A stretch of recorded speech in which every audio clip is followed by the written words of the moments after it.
Hey, what's going on YouTube? Black Beer Hunter here coming at you again, and we're here to talk about Huge Arker. And this is actually brewed by Anderson Valley, located in Boone, California. They've been around since like 87. They were like one of the first brewers, or one of the first craft brewers in America during that time. I think it was like maybe like 20 craft brewers in the whole US, and they were actually out there brewing a quality product. The original spot, which they're still located, but the original brewery was like just like a 10 barrel, producing like 600 barrels of beer a year. Now they've grown out to like 45,000 barrels of beer a year. And so, yeah, they're putting out a great product, right? And so, one of the products, Huge Arker, I've been accustomed to or dealing like tasting and supporting for years. And in this case, I went into my one of my favorite bottle shops, checking out the clearance section, and so they in that section they usually carry like stouts and aged stouts, like they'll sometimes they're like 2-3 years old, whatever, but they sell them for cheap because they just want to clear room for new stock, and so I run across Huge Arker, and it's like the normal price of a bomber is like sometimes they're around, like they used to be like $20 or like 18, 17, 99 or something like that. And so I come into this, I'm like, oh wow, 4-pack, it's gonna be like 30, $40. The bomber or the 4-pack was less. It was like 13.99 or something like that. I think I had to pay $13, either 13 or 13.99, 12.99, 13.99 for a 4-pack. And so I was like, oh, this is coming home with me. And so at the end of the day, here we are, Huge Arker, 13.5% ABV. I thought it was going to be like a variant, and it was going to be watered down and stuff. And I was like, oh no, it's 13.5 ABV, but it's 88 IBUs. And so, yeah, you're getting a quality product here, right? Like it's from Anderson Valley, who has won a ton of awards over the years, going back as far as like the early 90s. They were winning awards. Most recent being like 2014, they got one for their double. I think they won like a bronze, but still, they know how to make beer. Like there's no ifs, ands, or buts about that. So, yeah, like in this product itself, of course, if you go to their website and they talk about Huge Arker, they're going to say that this is a massive force of nature. It detonates on your tongue, which actually it really does. It's like it really takes on the characteristics of that wild turkey. And so they're saying that after primary fermentation, the beer is then aged on wild turkey, bourbon barrels until it fully matures. So a whole year in a bourbon barrel. And so it takes on a deep mahogany color, dark and luscious aromas, oak, candy sugar, the bourbon itself, honey. They totally, and hints of coffee, vanilla, and dark fruits. So they talk about this beer and put it in perspective and they tell you something right up front. And which is cool. That's what, like, one of the problems I had with Anderson Valley, because no one was drinking at that time but my friend. And, like, he liked Huge Arker. All the other stouts, he was kind of like, they like lower ABV, and he wasn't really into that. So nobody could really tell me anything about Anderson Valley. It would sit on the shelves in my area, right? And so when you do try their products, that wild turkey puts in work. That's all I got to tell you is wild turkey. I get excited just thinking that if I see a beer and it has wild turkey in it, which I am going to actually do a demo or do a review of another beer local that uses like I think it's like Jim Beam and wild turkey. Yes. So it's, yeah, Jim Beam and wild turkey. So we'll talk about that. So yeah. At the end of the day, if you know anything about the bourbon, the barrel aging process, you know, you get a wide array of characteristics, right? And so like you can age it on brandy, whiskey, um, wine, sherry, like all different types of whatever distilled liquors or fermented liquors or whatever that's aged in those barrels, you can drop. Like, so in Belgium, they started out with like lambics. But here in America, you know, I think we started like in the 90s with bourbon barrel aging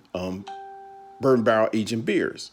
And so at the end of the day, like I said, you totally change the characteristic of a beer when you bourbon barrel age it. And bourbon barrel aging, some people say it's overdone and is hype or whatever, but at the end of the day, it holds a special place in my heart.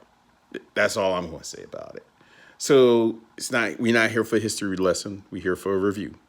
So with that being said, let's go ahead and crack Huge Arker because I definitely want to get into it. Sexual Chocolate wants to get into it. Sexual Chocolate definitely wants to get into it. So at the end of the day, ooh, big old crack. Look at that color. Ooh. Ooh. Had a little spill here. Ooh. So at the end of the day, getting a little messy. At the end of the day, we have a really nice product here in a really nice glass here talking on YouTube. So appearance-wise, you know, you saw how the head, like we had a nice khaki color head, mocha color head, and it had really big bubbles. You can see it's receding pretty quick, right? So it's receding pretty quick. It's just a little lacing. It's not really sticking to the glass really well. But you can smell in the air. I'm not even over top of the glass, over top of the brew, like over top of this beer, and I can smell it from where I'm sitting. And I mean, I do have a really sensitive nose, but at the end of the day, I mean, I don't think you have to have a sensitive nose to pick up the aromas from this beer. And so, like I said, appearance wise, it's textbook for a stout, right? It's like dark, extremely dark, like no light can get through it. You can see when you were pouring it had like a mahogany hue, and you could see through it, and it looked like it wasn't real viscous. It looked pretty thin. But yeah, it didn't look like it was gonna get this. Well, it's dark now that it's in the glass. It looks dark. But just like it's like like I said, the beer itself, you can see how the head receded, and like it just leaves like a little ring, and it's like the lacing was like foam, like slight at best. And like I said, the head dissipated pretty quick, so it don't really look like real creamy or frothy, or like it's gonna be real like hearty, right? Like for a stout, and which I like. But some stouts, like this one, you know, will bring a little different, they'll bring a different A game. That's all. They'll bring a different A game, and that's what our Huge Arker tends to do. And so, yeah, pitch black in color, head dissipated quick. Aroma wise, bourbon. You smell that bourbon. You definitely smell chocolate, and you smell vanilla like immediately. That's what you smell right up front. But that's from cracking a can and pouring it. Let's see what it smells like when I get it under my nose. Exactly what I smell in the air. Bourbon, brown sugar, like molasses, vanilla, bready. You get that. You can smell notes like piney notes in there too. But it's like extremely mild, like extremely mild. But those that smell, what you smell in the air, the aromas you smell in the air are going to translate. I have no doubt about it. Like I've had huge Arker so much over the years. I have no doubt that it's actually going to translate when I go to drink it. So with that being said, YouTube, you can tell all I want to do is just drink this. So, cheers, YouTube. I'll let you know. I'll take one for the team.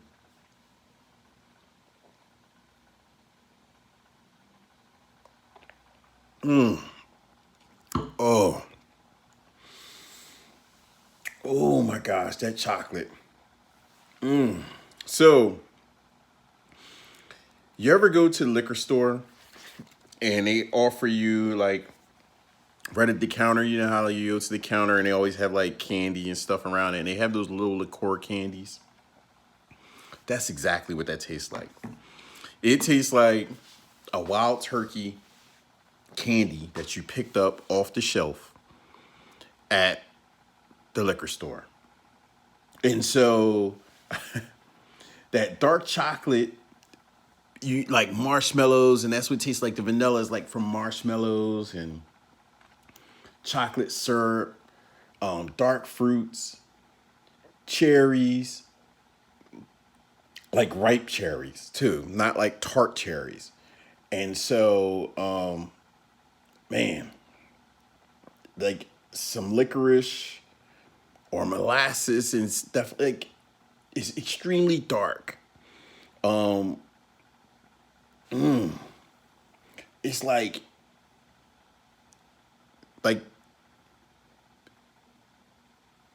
the wild turkey is like napalm. It gets on your tongue, and the more like it just like lights a light little streak of fire on your tongue, right? But then it like calms down real quick, and all you get is like this chocolate, the vanilla, the caramel, the dark fruit. Like all these flavors start to bomb you. The brown sugar, like the candy sugar, vanilla, like it's just like layer upon layer upon layer. And like I said, you know that sip is just extremely telling, right? Like of how complex and how great this beer is going to get as you go on. And I have to taste it again.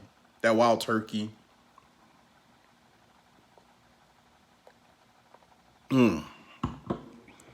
It's just, whoo, wow.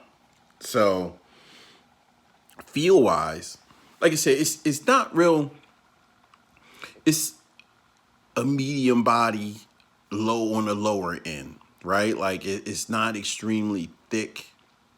It's not extremely like, well, it is rich. Like the beer is definitely on the rich side because of what they have involved in it.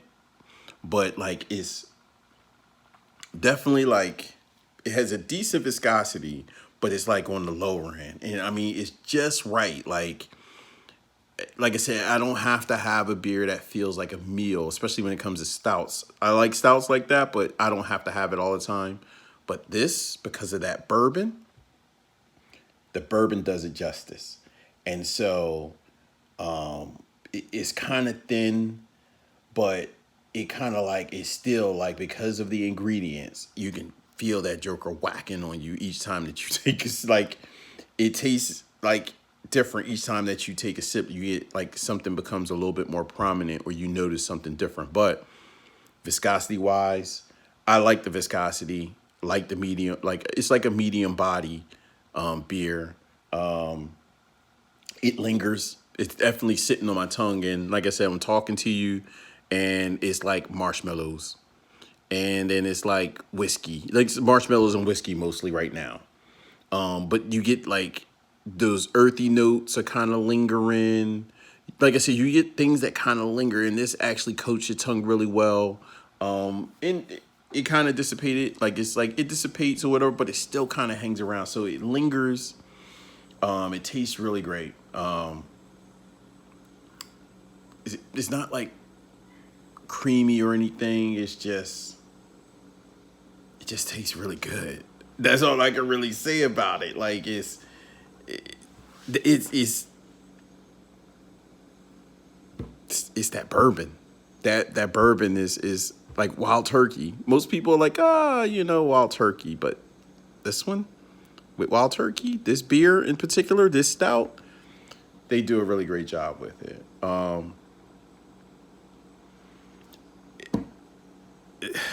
That's all I can say, and it's kind of warm, right? Like mouth, like feel wise, it's warm. It's definitely warm because of the Wild Turkey. So overall, like for me, what would I how would I rate it, or what do I think about it? It's fucking great. That's what I think about it. Especially at this 4-pack price, it was a no-brainer. A 4-pack for about the same price as a bomber. And it's going to age well. It's awesome. So at the end of the day, would I recommend it? Yes. It definitely doesn't taste like, because of the aging process. And this is how you know that this was like, because of the aging process, it doesn't taste like a conventional Russian Imperial Stout, like a conventional barrel aged Russian Imperial Stout, because of the quality of bourbon that they're using and the time that they leave it in. Their barrel aging program, even on those other stouts that I've had from them, like the salted caramel and the regular barrel aged stout that they have, which is only like 6.9% and 6%, they were lit. They're awesome. And I'll go ahead and review those because I actually have the barrel age, the regular barrel age, and I want to say I know I should have salted caramel because I think I have at least 2 of each from the last 2 years, like 2018 and 2017 or something like that. I don't have it for this year, like 2019. But at the end of the day, lit. And so the chocolate, the bourbon, the woody notes, the vanilla, the char, the coffee grinds, the dark fruit. Like, I can go on what you taste when you drink this. And at the end of the day, it's a no-brainer to drink it because, like, they're using, I might be wrong, but they're using real products. Here we go again, back on real products. No artificial flavors, no artificial colors. You getting it like how they, like basically you're getting a quality product. You're getting what you look for. If this is what you're looking for, you're getting it. They're totally giving it to you. And so at the end of the day, thumbs up, 4 or 5, strong, solid, no compromises when it came to bourbon, like their barrel aging process, tasty, big. It's a big beer, huge Arker. Listen to the name, it's a big beer. And so at the end of the day, the alcohol, I ain't gonna joke about it, it's not hidden, like, but it becomes part of the characteristic of this beer. Break out your cigar, break out your cheese, break out your sausages, your mussels. Like, yo, this beer will go well with that. And at the end of the day,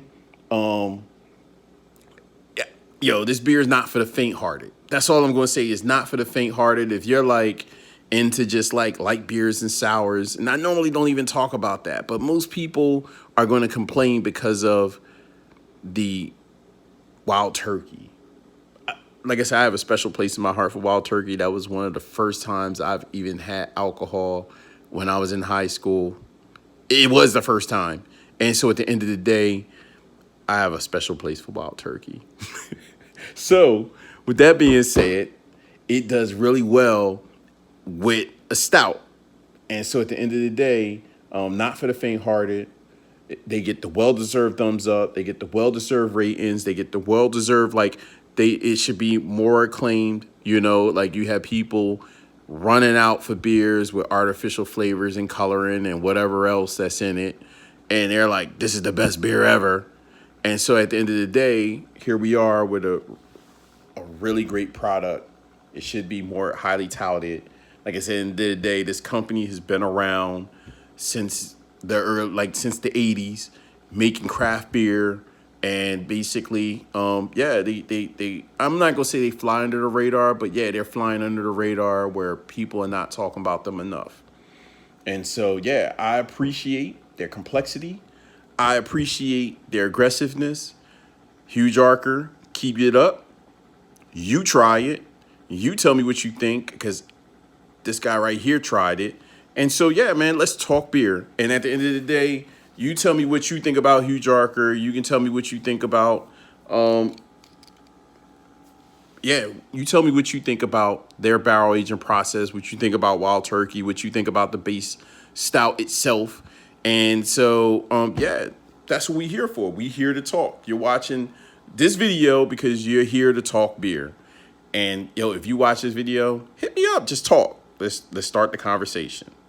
So with that being said, your boy's about to pound this. So cheers, YouTube.